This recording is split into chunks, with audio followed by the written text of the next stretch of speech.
شیخ علی سلیمان کی سوال ہے کہ اگر فرض نماز میں امام کا وضو ٹوٹ جائے تو اس کا مسئلہ کیا ہے؟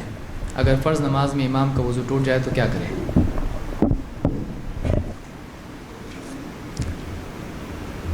امام کا وضو ٹوٹ جائے، مقتدی کا وضو ٹوٹ جائے نماز کی حالت میں، فوراً نماز چھوڑ کے جا کے وضو کر کے پھر نماز میں شامل ہونا چاہیے، اور گویا اس کی نماز وہیں سے شروع ہوگی جہاں سے دوبارہ اس نے نماز شروع کی۔ یہ نہیں کہ جو نماز پہلے پڑھا تھا اتنا قبول ہو گیا اور باقی کی 2 رکعت پڑھ لے، 4 رکعت میں سے ایسے نہیں ہونا چاہیے۔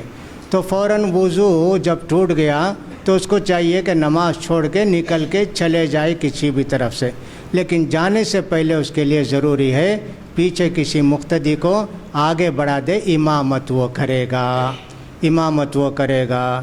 نبی کریم صلی اللہ علیہ وسلم ایک مرتبہ نماز شروع کر دیے، اچانک یاد آیا آپ کو کہ آپ ناپاک ہیں، جنابت کی حالت میں ہیں، اشارہ کیا مقتدیوں کا اسی رہو، گئے 2 منٹ میں غسل کر کے آئے، آپ نے نماز جاری رکھی۔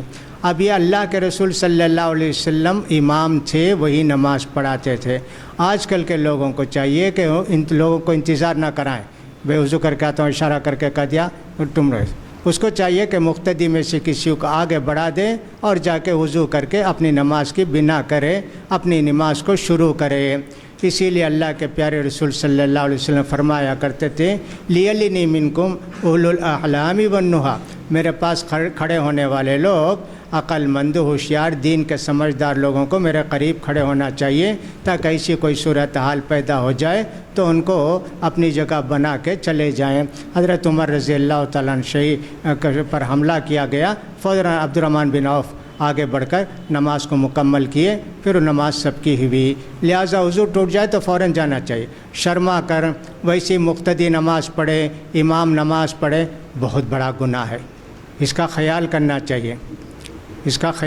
چاہیے۔ بغیر وضو کے نماز جاری رکھنا، حدث ہونے کے باوجود، وضو ٹوٹنے کے باوجود، یہ گناہ ہے، جرات ہے، ایسا نہیں کرنا چاہیے۔